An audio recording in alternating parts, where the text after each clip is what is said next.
जय श्री राम दर्शकों, आपका अपने चैनल बंगला मुखी ज्योतिष केंद्र में हार्दिक स्वागत है, अभिनंदन है। कैसे हैं आप लोग? प्रभु से ही प्रार्थना है, काम में आप सभी स्वस्थ होंगे, खुशहाल होंगे। आज मैं आपको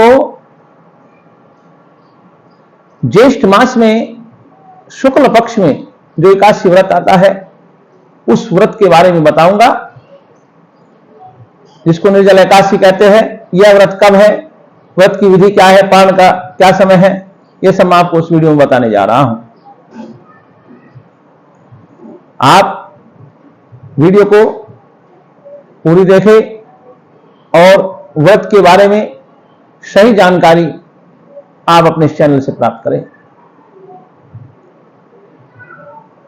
एकादशी वर्ष में 24 एकादशियां होती हैं। जिस वर्ष पुरुषोत्तम मास होता है उस दिन उस वर्ष 2 एकादशी बढ़ जाती है, तो 26 एकादशी होती है। पुराणों के अनुसार ऐसा कहा गया है, इस कथा के अनुसार ऐसा कहा गया है कि द्वापर युग में जब सभी पांडव एकादशी का व्रत रहते थे तो भीम को भूख ज्यादा लगती थी। वह वेदव्यास जी के पास जाकर कहने लगे कि हे गुरुवर, मैं एक समय भी बगैर अन्न के नहीं रह सकता और यह एकादशी हर 15 दिन बाद आ जाती है, इसलिए आप मुझे इसका कोई उपचार बताए जिससे कि वर्ष में एक बार मैं यह व्रत रखकर वर्ष भर की सभी एकादशियों का फल प्राप्त कर सकूं। तब वेदव्यास जी ने भीम से कहा था कि ज्येष्ठ मास में शुक्ल पक्ष में जो एकादशी में सूर्योदय से लेकर द्वादशी के सूर्योदय के मध्य निर्जल रहकर अगर तुम यह व्रत करोगे तो तुम्हें पूरे वर्ष की एकादशियों का फल मिलेगा। तब से इस एकादशी का नाम भीमसेन एकादशी भी कहा गया है। इस दिन आपको मीठे जल का, शरबत का वितरण कराना चाहिए। हो सके, पहले युग में तो कुएं, बावड़ी आदि का निर्माण किया जाता था, लेकिन आज के समय में ऐसा नहीं है। इसलिए आप इस दिन कहीं किसी सार्वजनिक स्थान पर, किसी मंदिर में, किसी धर्मशाला में, किसी बस स्टैंड पर या जहां आपको आवश्यकता लगे, जहां जरूरत हो, वहां पर कोई भी प्याऊ की व्यवस्था करा सकते हो। जैसे कि आज के समय में फिल्टर आरओ वाला जो फ्रिज लगता है, उस तरह की किसी प्याऊ की व्यवस्था आप करा सकते हो।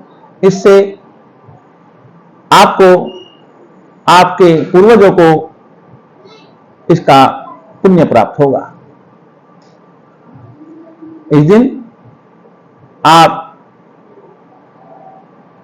पंखे का दान, कूलर का दान, एसी का दान, जैसी आपकी सामर्थ्य है, किसी पुस्तकालय में, किसी धार्मिक स्थल पर आप यह दान कर सकते हो। किसी अपने गुरु को, पुरोहित को, जो आपके ब्राह्मण हो, जो आपके पुरोहित हो, आप उनको एसी का, कूलर का, पंखे का आप दान कर सकते हो। उनको पानी की व्यवस्था के लिए आरओ, फ्रिज आदि का भी दान कर सकते हो। इससे आपके पूर्वजों को, आपको इसका पुण्य प्राप्त होगा। अब मैं व्रत की विधि बता रहा हूं। दशमी में आप सायंकाल में ही भोजन का त्याग कर दे।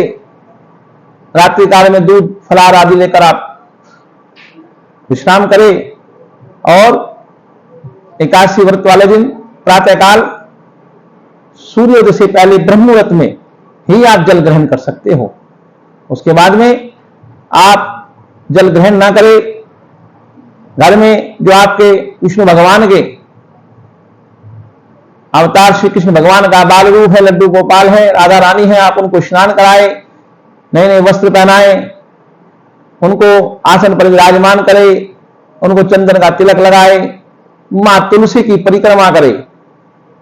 और साथ में जैसे कि मैं आपको पूर्व की वीडियो में बताता हूं, स्नान के जल में आप गंगा जल अवश्य डालें, और जब आप पूजा में बैठे तो संकल्प अवश्य करें। आप हाथ में जल लेकर, कुछ दक्षिणा लेकर आप संकल्प बोले। आप हिंदी में ही बोले 3 बार ओम विष्णु विष्णु विष्णु, और फिर अपने नाम का और गोत्र का उच्चारण करते हुए आप कहे, यह नारायण, मैं इस गोत्र का बालक हूं, मेरा यह नाम है, मैं आज निर्जला एकादशी का व्रत जिस तरीके से भी आप व्रत करना चाह रहे हो, आप उसी तरीके से संकल्प ले कि मैं व्रत करने का संकल्प लेता हूं या लेती हूं। उसके बाद में कथा का पठन करे, श्रवण करे, प्रभु की आरती करे, और पूरा दिन आप ओम नमो भगवते वासुदेवाय का जप करें। राधा राधा, राधे कृष्ण आदि नामों का उच्चारण करते रहे। पूरा दिन और पूरी रात्रि आप प्रभु का भजन करें, रात्रि में जागरण करें, और द्वादशी वाले दिन आप सुबह आप पारण करें। अब आप ये कह रहे होंगे, आपने पंडित जी पूरी वीडियो में विधि बता दी, कथा बता दी, लेकिन आपने ये नहीं बताया कि व्रत हम कम करें। इस व्रत के बारे में लोगों में काफी संशय है। मैं आपका सभी का संशय दूर करने का प्रयास करूंगा। एकादशी क्योंकि 16 जून की रात्रि को 2:44 से एकादशी तिथि आ रही है, इसलिए हमारे बनारस के ज्योतिषकर्ताओं के अनुसार, ऋषिकेश पंचांग के अनुसार, ब्रजभूमि राजधानी पंचांग के अनुसार, आप गृहस्थ जीवन स्मार्ट गृहस्थी के लिए यह व्रत 17 जून दिन सोमवार को रखा जाएगा। कुछ हमारे विद्वान, कुछ हमारे ज्योतिष इस बात को कह रहे हैं कि व्रत मंगलवार को रखा जाए। ये सत्य है कि वैष्णव संप्रदाय का साधु सन्यासियों के लिए व्रत 18 जून को ही रखा जाएगा। उनका तर्क इस वजह से है क्योंकि व्रत का पारण हरिवासर के बाद में ही होता है, हरिवासर बीत जाने के बाद में, इसलिए वे 18 जून को कह रहे हैं कि आप 18 जून को सूर्योदय से 19 जून को सूर्योदय तक व्रत रखे, और फिर सुबह 7:28 पर द्वादशी आ जाएगी, इसलिए आप उससे पहले इसका पारण कर ले। अन्यथा गृहस्थियों के लिए व्रत 17 जून को ही है। 17 जून को आप व्रत रखे और 18 जून को हरिवासर इस समय बीत जाने के बाद दोपहर में 2 बजे के बाद व्रत का पालन करें, तो आपको व्रत का पूरा फल मिलेगा और आप पर श्री हरि की विशेष अनुकंपा होगी। इसलिए आप संशय में मत रहे। स्मार्ट और गृहस्थी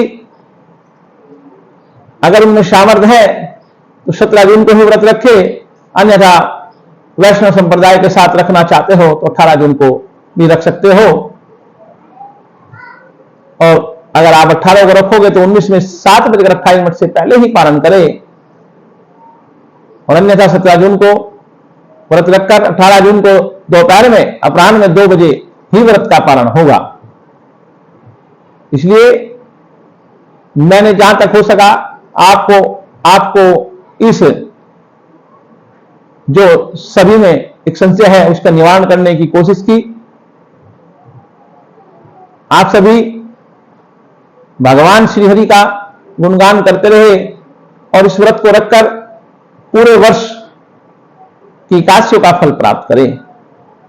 इस व्रत का आप फल अपने पितरों को अर्पण कर देवे, जिससे कि वह भी अगर कहीं किसी दंड को भुगत रहे हैं, कहीं किसी पुण्य है, तो उनको सब पापों का प्रायश्चित हो जाए और वह श्री हरि के वैकुंठ धाम में निवास करे। धन्यवाद। जय श्री राम।